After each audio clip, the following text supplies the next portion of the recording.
to Packmates, a podcast about Magic the Gathering Limited, where we take a deep dive into the current limited format. The Packmates are a group of land-loving card sharks that love drafting, hanging out, and going to F&M.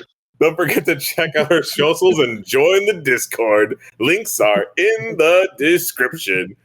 I'm Andrew, the resident mid-range expert. Mid-range expert, I guess. Yeah, 3-color. I'm Robi, the resident turtle expert. And I'm Ryan, the resident combat expert. Combat. We are the Packmates. We are. VR. Yes.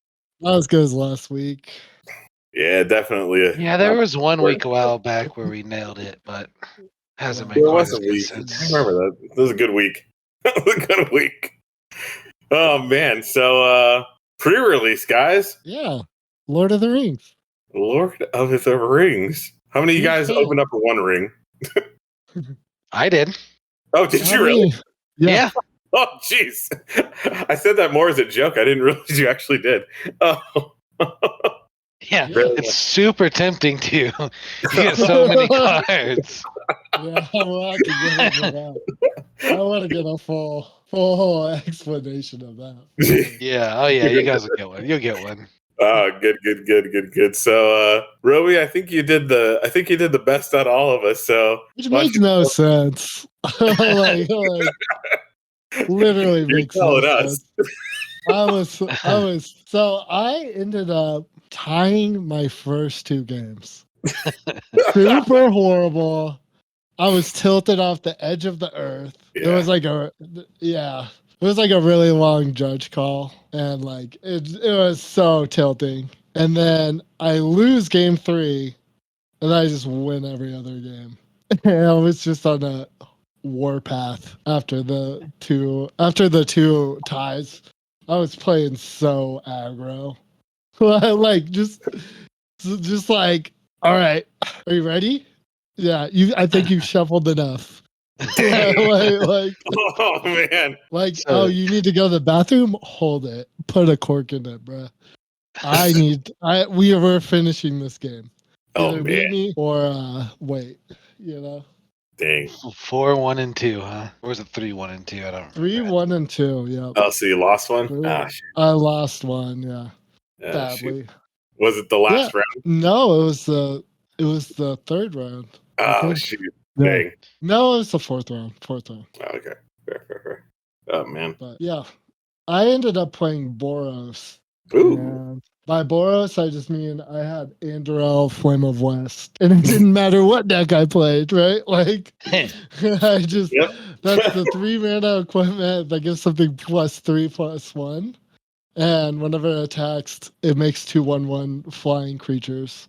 Flying spirits, and if it's legendary, they're attacking too. So, yeah, I was struggling, though, playing Boros low-key. Because it seemed like every matchup I had was like green-white, make foods. So like it was really hard to get over the edge. Yeah. I thought it was crazy how many make food decks were in the pre-release when you think that type of synergy deck would be hard to succeed with. You know what I mean? I don't think people were succeeding with it that much. Like I don't think that was like what was at the top tables. Right? I think one of the eventual winners was food now. Yeah. It was green-white food. I think they supplemented it with some bomb type things. Yeah, but maybe not. I don't know. I didn't see their deck, so I saw enough of it. It was a lot of there were some good bombs. Oh. Yeah, but yeah. We have to cut that. Yeah, it wasn't it kind of hard counters Boros though. So like I was kind of struggling a lot. So I ended up it was like either I could curve out and kill him like on the spot. But if it started to go even a little bit late, like it was either Andorel or I die, basically. So, jeez. Yep. Eomer didn't help you? Eomer was very good, low-key. Like, just making a 1/1 every turn. Mm-hmm. Super cute. 5/4 haster. He's a 5 mana, 5/4 that has haste. And whenever he attacks, if he's the biggest creature, if I control the biggest creature, you make a 1/1. Yeah, it seems sick. Yep. It's a human, which leads me to my next card, Doondalane Blade, which yeah. gives the club creature +2/+1. And it's a 2-mana equipment that equips to a human for 1. So super cute. Was that good? Yeah. Yeah, it was surprisingly good. It was really stupid with Eowyn equipping to my humans for 0. Yeah. And like Eowyn's just busted. Yeah, Like, she really is so vigilance and first strike. If it's Yeah. equipped with Andrew is like the stupidest thing on the planet. Yeah. Just giving herself vigilance, and then you can never hit back. Like 2/4s are huge. Yeah. I've used it mostly to give my equip things, Yeah, both of them, both. which Yeah. was super cute. I'm just saying, like, Yeah. I got bodied by it a few times, and the second Yeah. time I did it, the draft, just because, like, it's a 2/4 with vigilance, and I had so much stuff that did, like, 3 damage or -2/-2, and, like, I just couldn't deal with it. I don't know. It was It's tough. great because it just it's a impacts the big board body. immediately. Like the moment you play it, you're getting that combat thing immediately, which is really good. Telltale sign of a good card. Yeah. And the next card that I wanted to talk about was this was a real surprise for me because I thought this card was terrible. Stalwarts of Osgala. I can't pronounce the last word. But basically it's a 5-mana 4/3 that whenever it enters the battlefield, the ring tempts you. And whenever you draw your second card per turn, put a +1/+1 counter on it, which is really good. Low-key. Yeah. So if you've tempted the ring once before you play it, you immediately play it, make something your ring bearer, and then you get the draw discard ability. So it like is almost always a 5/4 for 5. It's not And bad. it just grows big every turn. It's super good. Like, the first turn it can attack, it's like a 6/5. Jeez. Yeah. Jeez, It's super good. Yeah. I was Yeah. pleasantly surprised with it. And all the cards that had like tempt the ring were always like really good. So like those were all overperforming for me for sure. Especially against all these food decks. I just needed a ring bearer to get in most of the time. Yeah. Unless I had like this stupid 0/3 scarecrow, then I was screwed. 'Cause Yeah. that guy just hard counters my whole deck. OP. OP yeah. Scarecrow. Yeah. How was What other- Eagles of the North? That was the next card I was going to talk about. It was pretty good. Having 3 is a lot, but like the plane cycling for 1 was insanely good. Yeah. Like you could just keep absolute garbage hands with the Eagles of the North. One-landers. I was keeping one-landers, right, with the Eagles of the North. How many lands can you cut per cycler? Or cyclers per land? 1. What, 1-to-1? 1-to-1? 1-to-1 with 1-mana cyclers for sure. Oh For my sure. gosh. For I'm sure. serious. I'm serious, yeah. Wow, I don't know about that. That seems very aggressive. 1-to-1? Are you playing a 1-drop on 1? Hardly. Sometimes. Maybe. You are in this deck. You are, yeah. Well, hardly. I have like 3 cards, like 2 Yeah. cards I could play on 1. You had exactly 3 more 1-drops than I did. Yeah, but like two creatures I could play on 1. Eagles of the North was a fine 1-drop play. Oof. Yeah. I think it's like 3-2. I think it's 2-1. 3-2? 2-1. Yeah, I think it's 3-2.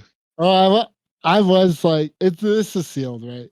Yeah. So like, I have a higher curve than I normally would. I think on a normal draft deck, I probably would go legitimately 1-1. Jeez. Yeah. I'm gonna stick with 3-2 for now and just be proved wrong. Living dangerous. 3-2 is fair, I think. That's not Yeah. that bad.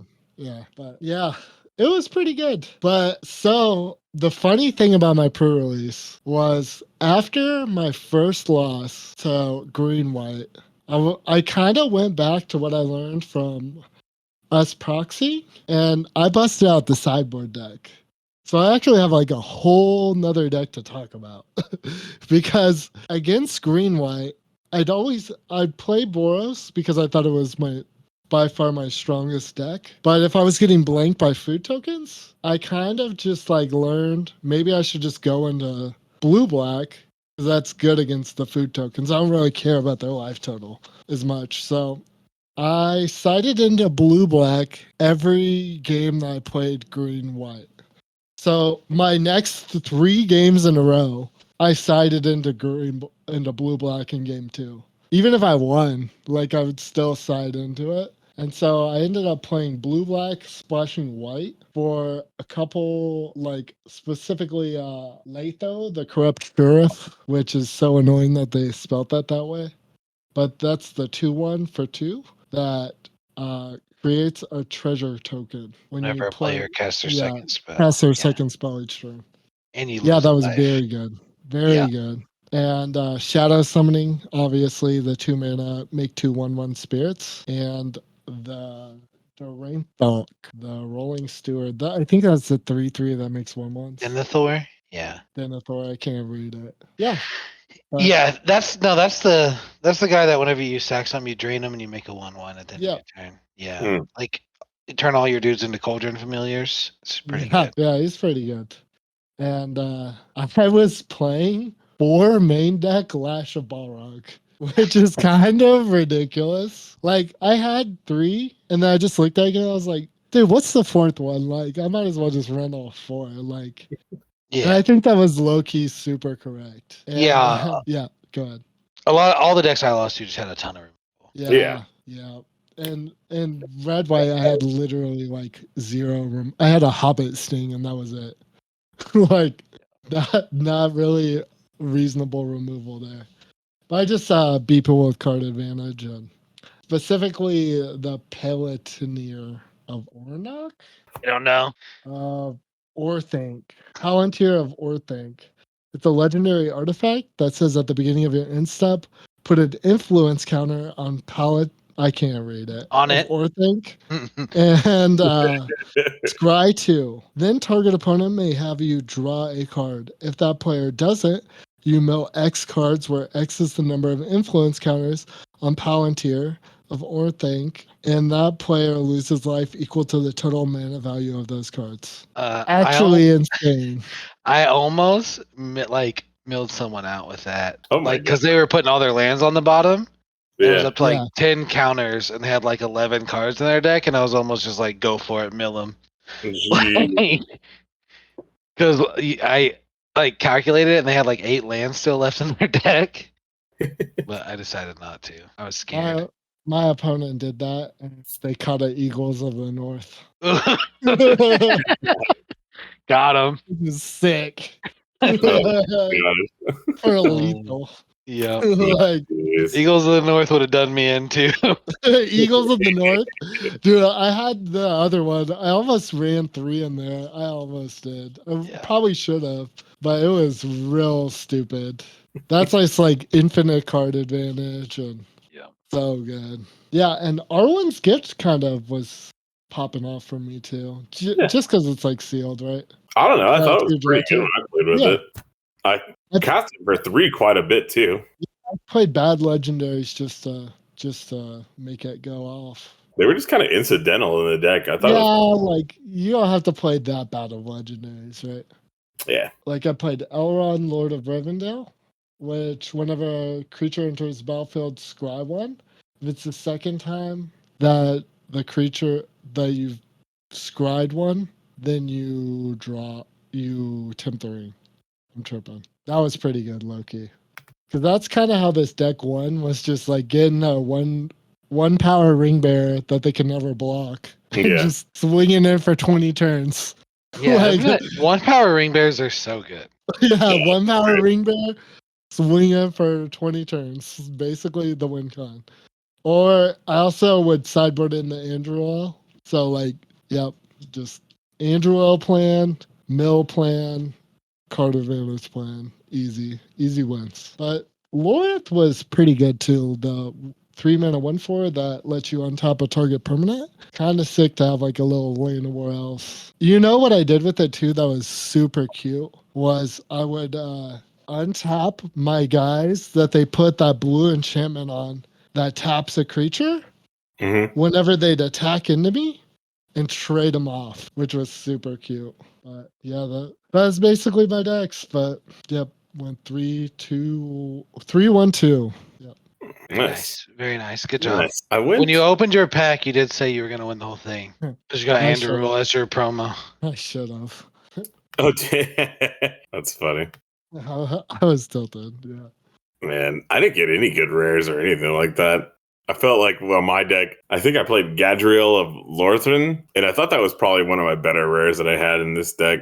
I ended up playing Bant. There was a little bit of red I could have splashed in mine, but it was just like, man, it just didn't feel very good. Like the rares just didn't feel that strong. And I ended up making like a kind of food, little bit of combat tricks here and there. I thought some of the better things in the deck for sure were Rosie Cotton of the South Lane. Incredible card. This card's going to be like one of those annoying cards that you're just going to have to deal with every time. When she enters the battlefield, create a food token. Whenever you create a token, put a +1/+1 counter on target creature that you control other than Rosie. And so you got to have another creature in there, but there's just so many token creations here that it's just so easy to start getting that out of hand. Or there's a Hobbit that, you know, when you make a food, it make an additional food. So you're getting like +2/+2 on your food now, not to mention all the token creation that's in this set. And so I thought that was, super cute. Yeah.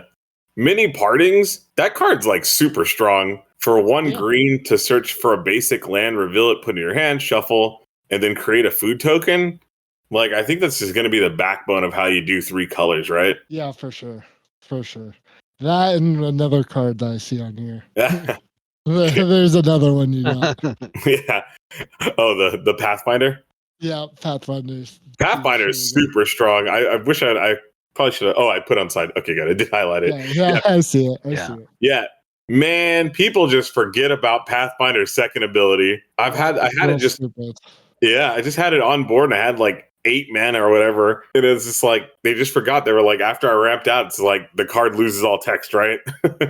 Wrong. +3/+3 and trample is pretty strong, and you can do it at instant speed. Normally these cards have a sorcery speed attached to it, so this one's at instant speed, which is kind of interesting because you can do it on the defense too. Yeah, like, super dumb. I got beat by it once. I didn't realize it gave trample. Yeah, the trample was pretty good. I thought Soldier of the Grey Host was actually kind of nice too. It doesn't look like much. It's a 2/2 flyer for 4, 3 colorless and a white. Spirit Soldier, flash flying. When it enters the battlefield, target creature you control. Target creature gets, not you control, just target creature gets +2/+0 until the end of turn. There were so many times where I block like a ring bearer with a 1/2 or like a 1-something, and they, you know, like most of the time they put on like a ring bearer that was like a 1/3 or something like that, thinking they were just going to get like a bounce kind of. And then I'd be able to flash this guy in and just destroy the creature, which was pretty nice. It was a pretty nice little sweet little just combat trick. And then you're left with the 2/2 flyer, which isn't that bad. Yeah, I thought that one was pretty solid. And then Robi talked about this earlier, but the Lady of Rohan, oh my gosh, that card is so sweet. Yeah, it's really stupid. Yeah, it's a really super surprised by it. Even with like no equipment, or I had like 1 equipment I had back, but I think even with no equipment, it's still probably just really good. Like it loses a little bit, but I mean, just giving First Strike or Vigilance to something is pretty good. And 2/4, like Ryan was saying, is just that. It may be the magic number in this format right now. Yeah, it's huge. It's like a Traxxas Skitterfang almost, but like better. Yeah. It's like a real body. Yeah. With more, I mean, not more abilities, but First Strike and Vigilance are like good enough, right? Yeah. And then Equip cost 1 less is real in this set. Yes. Yeah. So I kind of especially with the one thing that the human thing. Yeah. It costs 0. Cute combo. Yeah. One of the other cards I thought that was really strong, won me quite a few games, was Lord Draval Horizon's Witness, the one that it's a 3/4. And we've seen creatures like this at like 3 cost, you know, and 2 would be like when this attacks, give another creature flying or something like that. But I thought this was like pretty strong, actually. Like just a 3/4 flyer was already good enough. And then just flying like a big dumb creature like my Quick Beam and Upstart Int was just like, okay, I'm just going to win this game by flying now. Middle of the road win cons. Yeah. It was good. It's just like, all right, make that 3/1 that I played like a couple turns ago like a flyer now. It's like, what are you gonna do? And it's just like a 3/4, so it's already hard to beat. Yeah, like 4 toughness is a lot. Quick Beam is not a middle of the road. It's sick. It's actually a bomb. It was pretty good. Yeah. Do you play the other one and just sack it and get 4 triggers? It was, yes, I did actually. Really? Yeah, it was so good. They just scooped as soon as I played it. I was like, this? And I was like, oh. Okay, yeah, this game. It was good. It was one of my early games. I was just like, oh, I'm so sorry. Like it just snowballed out of control. I think I drew my Arwen's gift to draw some cards, and I drew the Lauren's reveal to draw 3, and I was just like, all right, I've got all the stuff. That card's stupid. The Lauren's revealed. That card's so dumb. And the flexibility on that card is so good. Yeah, getting the island cycling for once. Yeah. It's the worst one. Is it good? Nah, it's really good. Super good. It's super good in one? sealed, right? Like drawing 3 cards is like what wins a sealed game. Oh yeah. Right? Like that. It's super good in sealed. I think it'll probably be good in draft too, honestly. Like I think all the land cyclers are just gonna be good in draft. Yeah. I'll say that now. Too. Yeah. The one land cycling's insane. Yeah, it's so good. Yeah. Way better. Mm-hmm. Don't get burned on the previous 2 land cyclings because this is so much better. Yeah. Oh yeah. Oh yeah.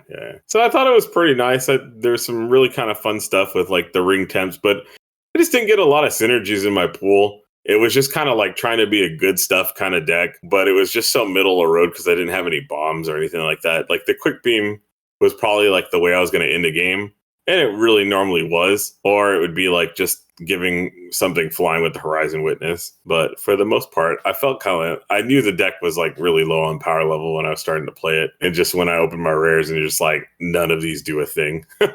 Yeah, like I opened up like the 8-drop spell that's like double green 6, draw cards equal to the number of the highest mana cost or whatever, and then you could play like cards from your hand. I was like, dude, just never get to 8. It's never a real card. You're probably dead before then. Like getting to 8 is a pretty high cost, but anyways, it was all right. I had a lot of fun. It was good. It was kind of fun doing the ring shenanigans. I thought ring bear is very interesting mechanic, right? Yeah, I kind of like it. It gives some playability to some, like it gives a little bit of card selectivity to things when you get to loot that card with it. And I thought that was pretty good. I just saw somebody just bouncing into my 1/4 just to try to keep looting, Yep. So I thought it wasn't bad. Anyways, all right, Ryan. All right. Well, I did 4-color soup deck that was basically just green blue splashing red black. So I thought that since green blue is based on scry, it'd be like a little bit easier to splash with it.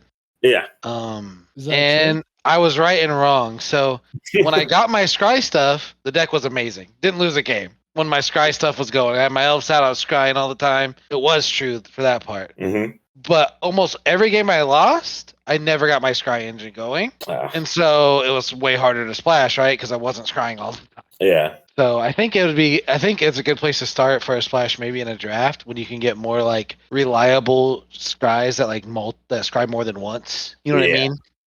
But in sealed, it was a little bit harder.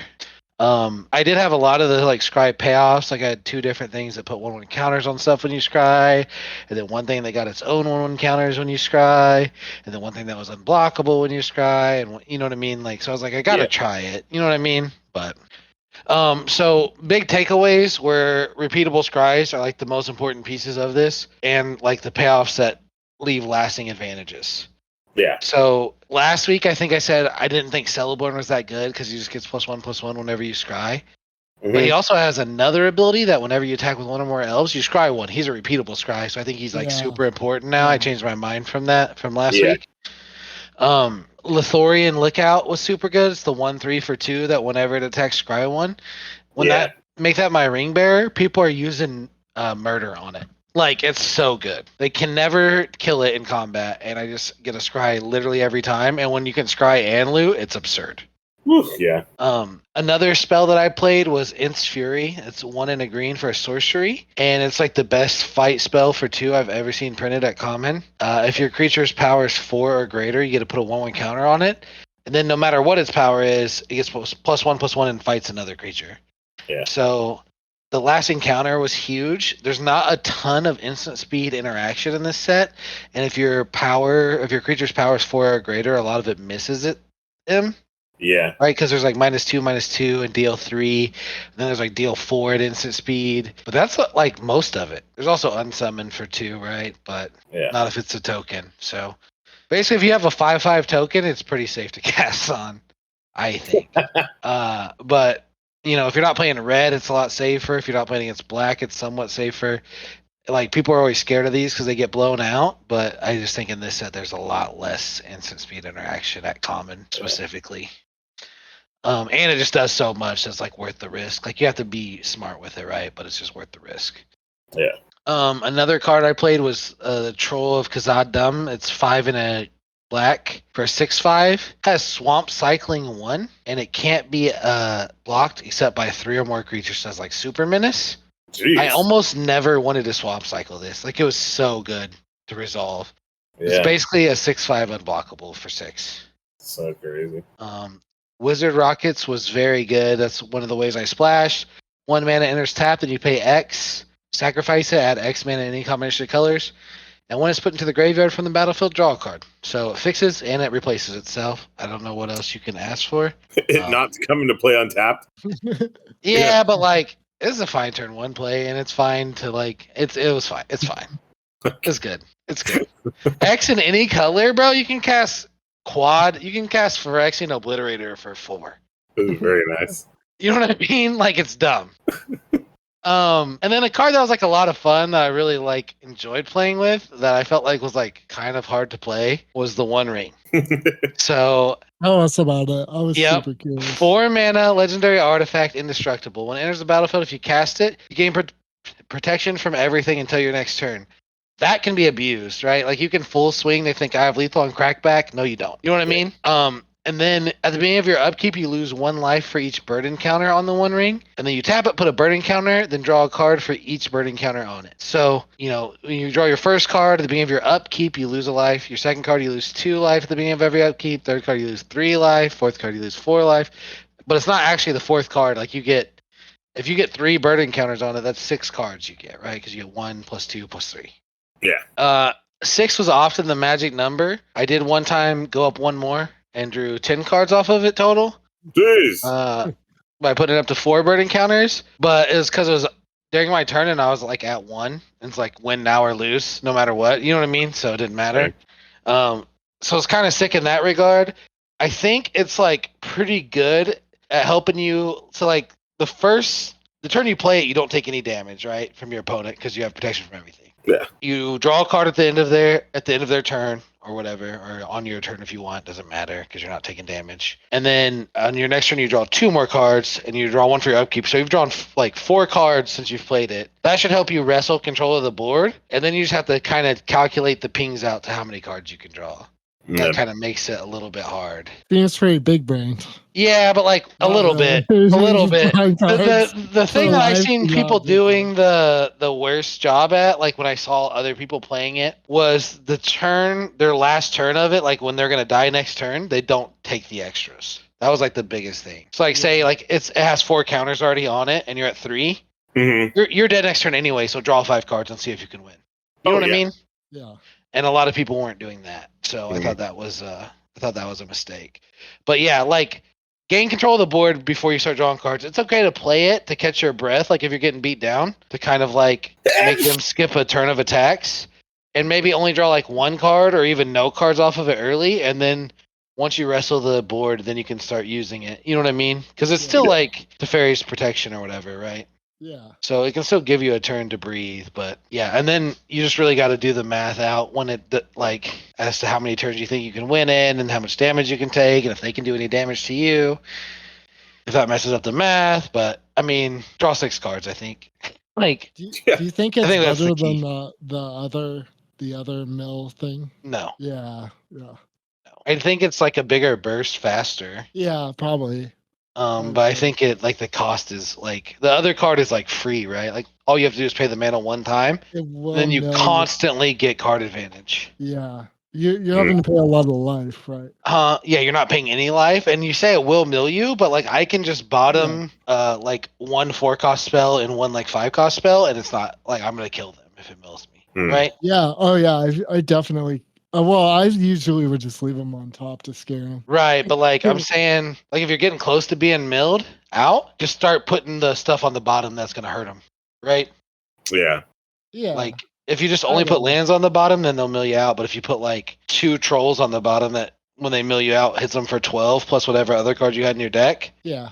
I mean, there's situations to do both things, but if you're afraid of milling out, like you can mitigate that by just killing them with the mill, right? With the other one. But yeah, Shire Terrace was good. That's the one we talked about last week. The new Terramorphic expanse that comes into play. Yeah. Oh yeah. Untapped. Bill Fernie was garbage. That's a 2-mana 2/1 that whenever it's blocked you get a treasure. Nimrod Watcher was like very good. That's the 2/1 for 2 that whenever you scry gets +1/+0 and can't be blocked this turn. That with the Lothorian Lookout as my ring bearer was just like 4 damage every turn.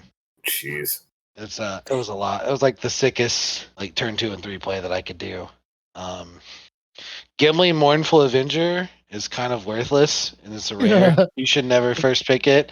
Honestly, would have been better putting a vanilla 3/3 in my deck. Yeah, because it's not 2 colors. Yeah. Yeah. It's basically so like whenever another creature you control dies, it gets a counter. It's a 3/2 for 1 red and a green. And then if that happens twice, bad, right? It gets indestructible. And if 3 creatures you control die this turn, he gets to fight something.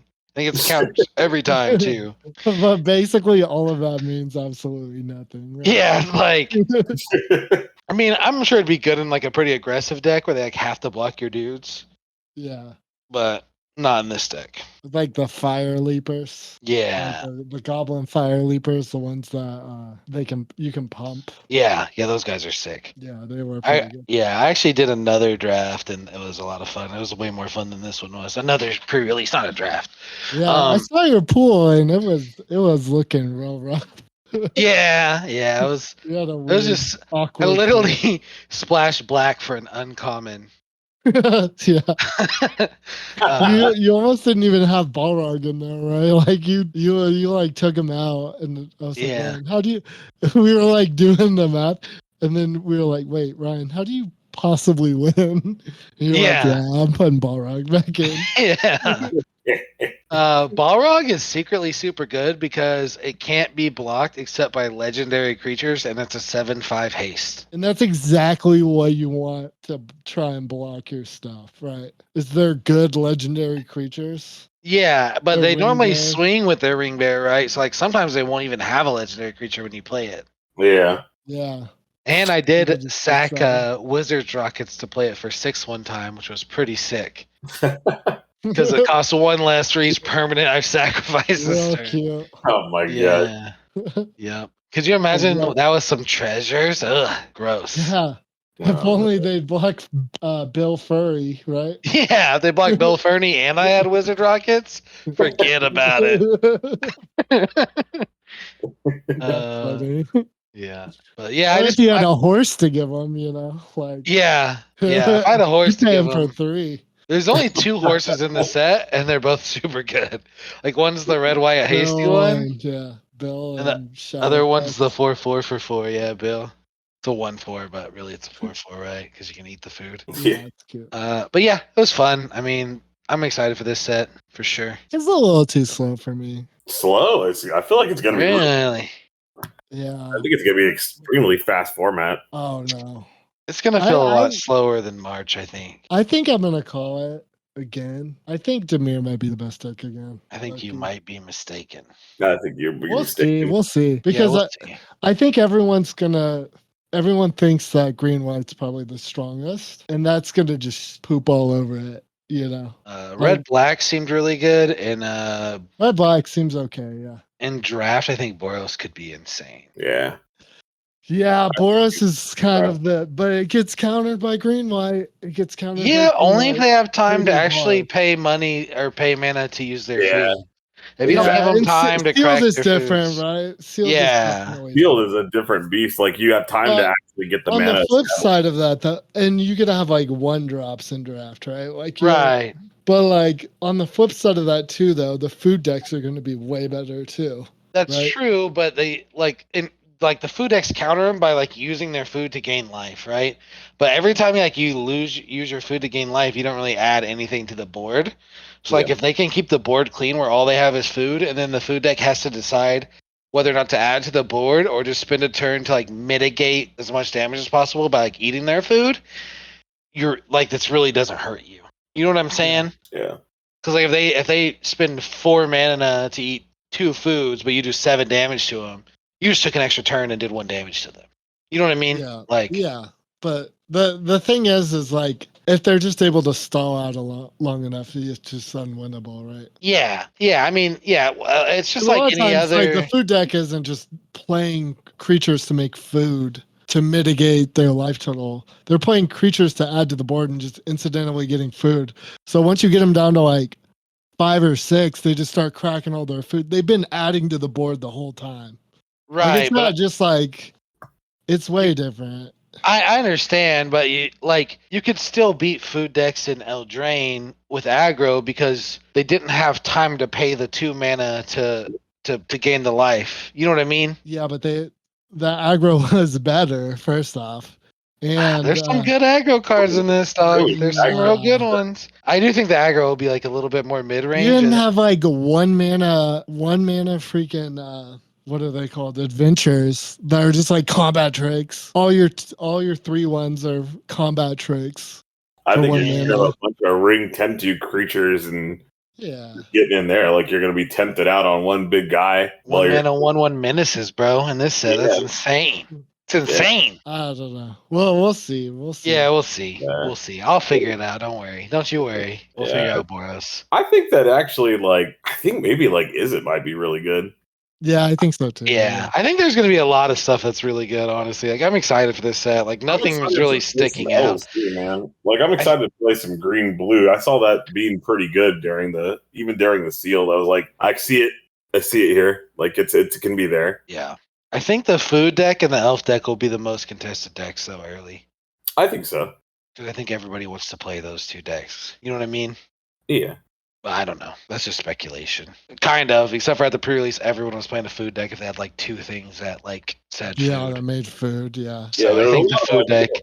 There's a lot of little combos there, even at the uncommon level, that were pretty nice. Yeah, I think the food deck will be good, but I think it'll be overdrafted early. Yeah. It's kind of funny how aggressive that food deck is too, though. Yeah, it can be for sure. Yeah, like you're just sacrificing the food to give +4/+4 to your dudes, or you're playing the uncommon that just whenever you attack with a hobbit, you get a food, and then if you curve that into the lady who gives you a +1/+1 counter when a token is created, that's a pretty damn good curve. Yeah, that is good. It's real good. Yeah, so I don't know. I think it's gonna be Voltron-y, aggressive, whatever, Yep. Okay, so board stay is I have 2 dudes. He has nothing. My 2 dudes are good. He has 1 swamp left untapped after casting his fact or fiction. Okay. He's probably dead in 3 turns if nothing happens to the board, right? Like if my guys swing for 3 turns, he loses. And how many lands does he have? He has a ton of lands in his. He has 7 lands. Okay. He has 2 swamps total though, and 1 is already tapped because he used it to cast the fact or fiction thing. Yeah. So you see 2 claim the preciouses, destroy target creature, the ring tempts you. Mm-hmm. A swamp and an island. How do you split them? It depends. So I could never do hypothetical fact or fictions because I need to see my opponent. Yeah, without the board say is body hard. Language. I have to get it in their head, right? Yeah. So and the board state is a lot of it, but let's just say you have 2 3/3s. They have no cards in their hand. They're at 12, and they have 1 swamp left untapped after casting it. So he did have 1 card in his hand. I would probably strongly consider putting both the claim the precious face up. Ooh, okay. I might do that. Andrew? It's suicide. I think you just do 1 and 1. That's pretty easy. You just give them the claim in the land? Claiming the land, yeah. Is this the one that you said face up, or they get to see the piles, right? You get to see 1 face up and 1 face down. I put the island and the precious on 1. Face up or face down? I put that face up. Okay. I did do the 2 claims face up. Did you take them? Because he only had 1 swamp left untapped, so he couldn't cast the claim this turn. He did take them. He got me. No. They put him over. The game? No, I still won. Okay. It's fine. Yeah. He had a swamp in his hand. That was he played the swamp and then instantly claimed one of the 2s. It was this is a catastrophe. But that sets up the next factor fiction that he cast the next game. So the next game, I again have board. Okay. I have board in a better position than I was the last time. So let's say I have 2, 3 threes and he's at 10. So slightly better than last time. He has like 2 cards in his hand. He gets a Fact or Fiction. I see a Swamp, a Lash of the Balrog, which is the 1-mana sorcery, destroy target creature, and you can sacrifice a creature or pay for it as an additional cost. Mm-hmm. And then 2 rare artifacts. So Mithril Coat, Flash Indestructible, equip creature as Indestructible, and the Planeteer of Orthink that's Robi's been talking about, the Scry 2. Yeah. And so he has no creatures on the board. I have 2. How do you sort this one? I'll put the Swamp and the Lash of Balrog up. I would Robi? put all of them up except Palantir. I would put that face down. Okay, I put Swamp and Lash face up, and he took it. And then he looked at the other 2 cards and just deflated completely. Heck yeah. Oh, man, After okay. setting him up with the first one by giving him 2 removals, he thought I was trying to trick him again. Yeah.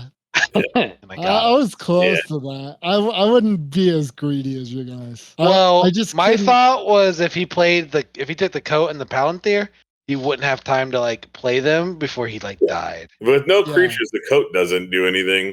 And the Palantir is the only thing that actually affects the board. Yeah, that's why I put The same. Co face up. I would put Co face up. Yeah, he wouldn't take the coat then because he had no creatures. I would put Coat, Swamp, Lash. I would give him the coat. You guys just didn't give him the coat. The best card for him is the Lash, right? Yeah. In this situation. Palantir is kind of good, right? Well, he needed an answer for the board. Palantir would be good, but he would have to hit something soon. I guess he does get a Scry 2 immediately. Yeah. And Yeah, probably, he would try to, and then It's just aggressive card advantage. You don't want that. I mean, I would have just milled a couple times too. I would have gave him 0 card advantage. Yeah, but he would have got the Scry at least to get But a he doesn't really get the Scry because you're milling the Scry off. Yeah. Because that's how it works. You scry first at the beginning of the end step, you put the counter, then you scry, then you get to choose. Yeah. So he doesn't really get he gets a scry 1 the first time. And then If he plays it correctly, assuming that I'm gonna mill him. yeah. But yeah, it was fun. It was a fun time, especially that first one. I thought was super interesting. Part of me was just give him one of the thing, but I was like, nah, I'm too greedy. I want him to have would nothing. definitely put those claim the pressures on top for sure. Yeah, I'd be giving wild piles for sure. Yeah, but that was a lot. That's kind of fun. Yeah. Good stuff. We So, should do yeah. this every week. If you guys get Fact or Fiction, you guys need to take a picture of your board state. And then, Yeah, leave it in the comments yeah, for sure. take a picture of your board state and tell us what you did. Yeah, let's see the split. Yeah. Okay. Alrighty. Alrighty. So is that all we have for this week, Ryan? Yeah, that's our show. We'll catch y'all Alright. boys on the flippity flop. Bye. See ya.